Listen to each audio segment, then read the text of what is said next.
Chapter 1. The problem: 80% of businesses don't sell. Every day, millions of Americans log into social media to see much of the same kind of content. Here are but a few examples. A celebrity was arrested. Someone famous cheated on their spouse or insulted another celebrity. There's a controversial play from whatever sport is in season. Funny videos of cats and dogs. Now, most of us are too busy running our businesses to pay much attention to these developments. But there is another kind of post that does spring up constantly that you should pay attention to. Why? It could impact the future of your business and even your legacy if you aren't careful. I'm talking about those social media posts that spread like wildfire through communities whenever a long-standing, much-loved business seems to vanish into thin air. This happens daily. And customers who built a relationship with the company do what they do anytime they're faced with uncertainty. They turn to platforms like Facebook to learn what's going on. Let's look at a recent example from a mid-sized city in the Midwest. The firestorm kicked off with a simple post to Nextdoor by a woman named Jennifer A. She wrote, "Has anyone been able to get their spring cleanup scheduled with Smythe & Sons? My landscaping is dying for their magic touch. I can't get someone on the line and their voicemail is full. What's going on?" Within minutes, she had 50 replies to her post. John Y. commented, "OMG, my trees need their TLC. Where has Smythe & Sons gone?" Other posts provided factual information. Yvette G. posted, "I drove by their yard yesterday. I was surprised the lot was empty. None of their trucks were there. I'm worried they've shut down." The discussion quickly spread to other platforms. As the community learned Smythe & Sons had in fact shut down, long-term customers posted their memories of the company, eulogizing their experiences. Sheila R. posted to Facebook, "When I was 14, Mr. Smythe told me the tree in front of our house was the neighborhood showpiece and suggested I give it a name. I named the tree Amelia. Now I'm 35, and my kids know Amelia almost as well as I do." As a business owner myself, especially one dedicated to helping small and medium businesses know their value and prepare for the future, these posts are tough to read. It's especially tough because this type of thing happens so often all around the country. Let's take a moment to unpack what really happened to Smythe & Sons before we consider how this applies to your business. Kyle Smythe founded Smythe & Sons in the 1980s. Possessing a love of the outdoors and especially trees, from a young age, he skipped college to jump right into work as an arborist. Although he didn't pursue a formal education, Kyle was a smart fellow.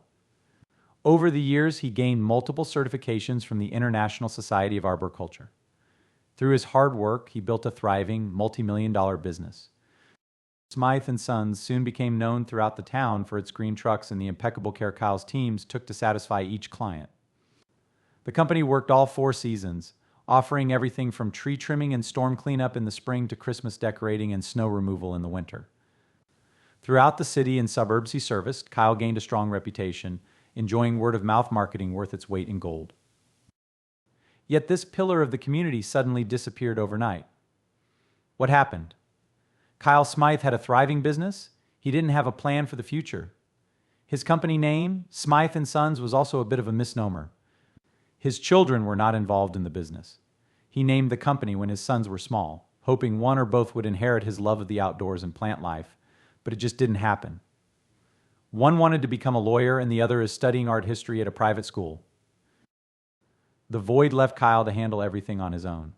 Only Kyle was nearing retirement age and had spent 40 years working outside with crews in every weather condition imaginable. For health reasons, his doctor suggested it was time for him to slow down and move to a warmer climate. This set off a chain of events, resulting in his truck fleet being sold off along with other company assets. It also left his customers wondering where the legendary Smythe & Sons had disappeared to. Not planning is making a really bad plan. I left you with a cliffhanger above. Luckily, you don't have to wait until next season to learn the answer. As sad as it may be, the #1 exit strategy for business owners in America is no strategy at all. As I often tell clients, failing to plan is planning to fail. This lack of planning results in 80% of businesses disappearing and leaving customers with an email bounce back or a closed sign on the door. These companies aren't handed down within the family or taken over by an entrepreneur. No, they just fade away. Simply put, lack of planning leads directly to business attrition. If you don't want your business to die, it's past time to plan. There's another reason this is so critical for business owners. According to the Exit Planning Institute's 2023 National State of Owner Readiness Report, the typical small business owner has 80% or more of their net worth tied up in their business. This raises the stakes for owners, especially when their business is their best performing asset. Financial expert Greg Crabtree, author of the excellent Simple Numbers, Straight Talk, Big Profits, and Simple Numbers 2.0 books, explains why owners have so much tied up in their businesses during an appearance on the Change the Game podcast. Our belief is no business in a developed first world economy should have less than a 50% return. Just think about that. Why would you ever think about messing up a business? An investment that gives you a 50% year after year after year after year return. You want to reinvest in that as much as possible. So if their business is such a great investment, why do so many owners mess it up, to use Crabtree's words? Multiple problems contribute to that disastrous 80% attrition figure. Let's cover the most glaring: inertia. The law of inertia states an object in motion stays in motion. In the business world, this translates to doing the same activities day after day, trying to keep our head above water instead of thinking strategically. They don't know what they don't know. Business owners are often experts in their own niche. Kyle Smythe wowed his customers by seemingly knowing every tree in the county. But being an expert in one area doesn't make someone an expert in all areas. Many business owners simply fail to consider an exit strategy because they've never been in this situation before. Lack of education. Kyle Smythe didn't go to college, but no matter. Most business owners get their real educations from the School of Hard Knocks, we call the American economy. Even a business owner with an engineering PhD from IT faces a lack of education in specialized financial topics like business valuation and exit planning, feeling stuck in the business. Many business owners feel that they are such an integral component of their companies that they can never leave it. It's hard to imagine passing on your baby to family members or strangers when you feel the very heartbeat of the organization is tied to you. No successor in sight. When a business owner doesn't have a clear heir, exit planning can seem impossible.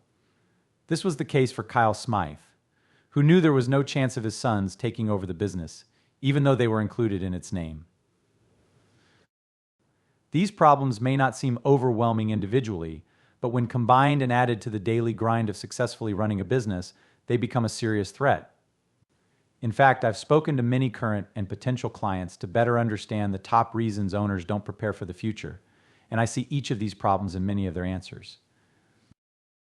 The top 10 reasons business owners don't prepare for the future. Number 1, they don't want to think about it. Planning an exit strategy is like contemplating death to business owners. For the same reason many people drag their feet securing appropriate life insurance coverage, this demographic is loath to admit there is a time that is fast approaching for many boomer and early Gen X owners when their business may need to carry on without them.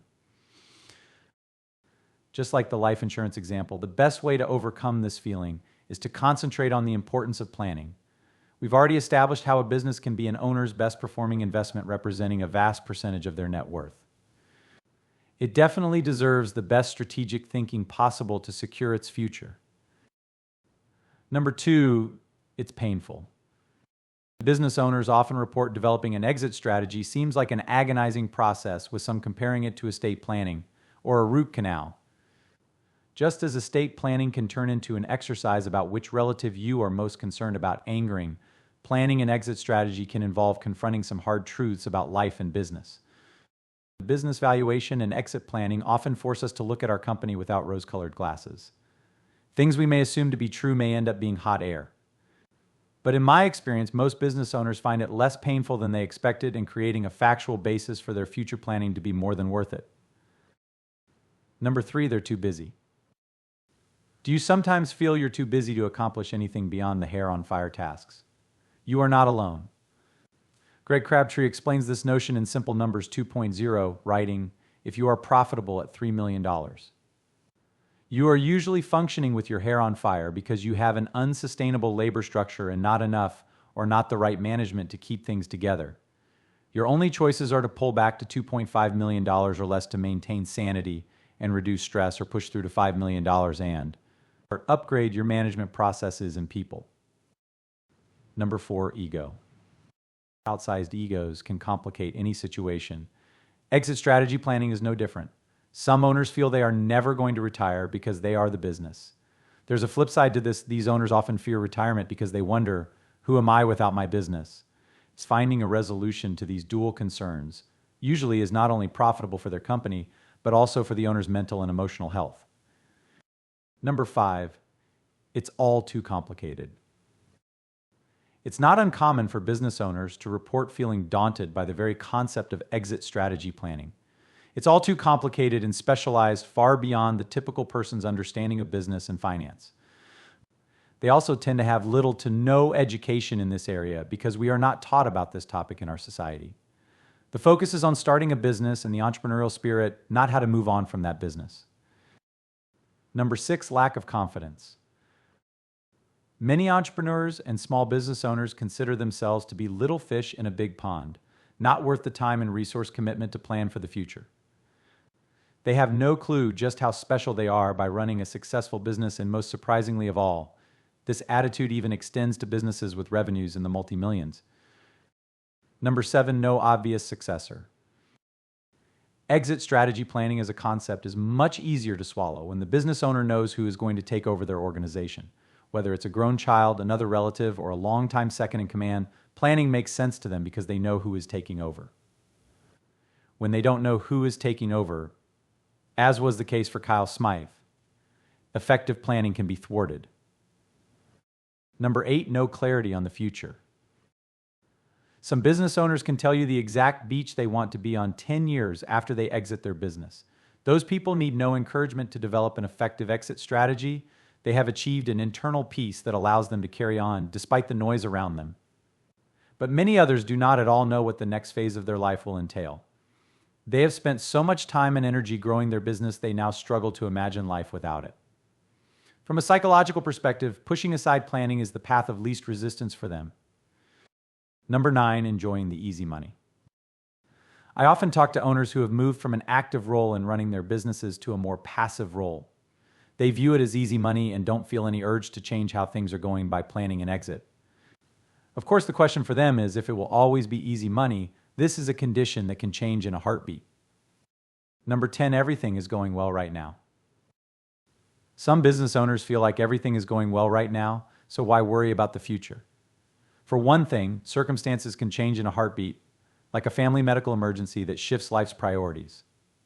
For all the advantages of living in the moment, assuming that exit planning isn't necessary because everything is good now is another failing strategy. Why you should care. Not long ago, Atlanta-based Pastor Andy Stanley gave a sermon presenting our congregation with a question. What breaks your heart? Focusing on this external question can elicit internal growth. In my case, I took Reverend Stanley's question as an opportunity to reflect on what breaks my heart in both a personal sense and in professional life. From a personal point of view, the lack of resources to help children in America breaks my heart. I attended a meeting in 2017 where the organizers explained that in my stomping grounds of Gwinnett County, Georgia, only 60 homes were certified as foster parents. To put that in perspective, there were more than 700 kids in the foster system at the time in Gwinnett. Because there weren't enough homes, these vulnerable children would be shuffled around to group homes or even exported to other counties. Who knows what would happen to these vulnerable kids? This broke my heart, and I knew I had to help make things better. As a result of this fateful meeting, my wife and I became foster parents. Since then, we've had 17 wonderful kids pass through our home. These are our bonus babies beyond our 3 biological children. What breaks my heart professionally? Seeing so few businesses successfully transition to continue life in a new form. It hurts me every time I read about a business shutting down, causing so much loss for stakeholders and damage to the community with the void they leave behind.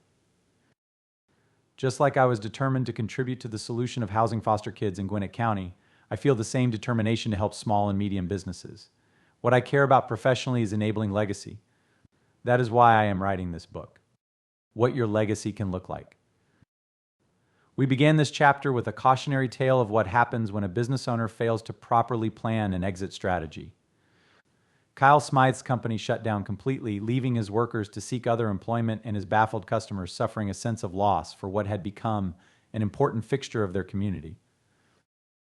No one wants to experience what Kyle and his customers went through, so let's consider a very different story in which exit strategy planning sets up a business owner to enjoy his legacy in the community, as well as a financial windfall from his business.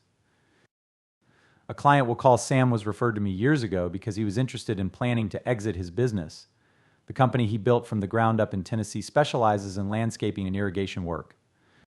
Due to his tremendous reputation, anytime a golf course or significant development is being built within several nearby counties, the general contractor will inevitably say, "Get me Sam." His business was humming, but Sam knew he was getting too long in the tooth to spend all day laboring under the sun with his work crews. A hands-on guy, Sam wisely realized it was time to slow down and exit his business in 3 to 5 years, but he didn't know how. We worked with Sam to answer many important questions about his hopes and his aspirations. We immediately learned Sam desired for his company to continue long past his lifetime. Legacy was important to him. We also determined he would like to retire, but still serve as a consultant as needed. The Sofer Advisors team further documented that Sam didn't feel the need to keep the business in the family as his kids were pursuing their own professional careers. Over the course of several months, we worked with Sam to complete evaluation of his business. This provided detailed insights into its current state and also helped Sam gain clarity about what he could do to increase his company's value before exiting. More, we helped him find a likely successor, his first hire and longtime crew chief, Jeff. With these pieces firmly in place, Sam approached every day with additional positivity. He wasn't flying blind. He had a plan to achieve his goal. Less than 2 years later, he exited the business slightly ahead of schedule, because all the pieces fell into place easier than he could have hoped. Jeff bought this business from his mentor at a price that was fair to both of them, and Sam helped him get past the initial hectic bump of changeover. Sam retired to his dream home, yet still works with Jeff weekly over Zoom, answering questions, aiding with vendor relationships, and reviewing operations. From Sam's perspective, he got everything he had hoped for from this arrangement and more. His finances are secure, his legacy in the community will live on, and he can look forward to never digging another irrigation trench on a boiling 95-degree day again. If you contrast the stories of Kyle and Sam, the difference effective planning makes is resoundingly clear. The good news is that every business owner can enjoy the type of successful exit that Sam did if they are willing to engage in effective exit strategy planning. It's not difficult to join the 20% of owners who successfully transition their businesses. It just takes work. And I've never met a small business owner who is afraid of work. I'm as passionate about your success as I am about my own. It's what gets me out of bed in the morning. To learn how you can secure your legacy, I encourage you to keep reading. In the next chapter, we'll look at the role of market conditions in planning your exit strategy.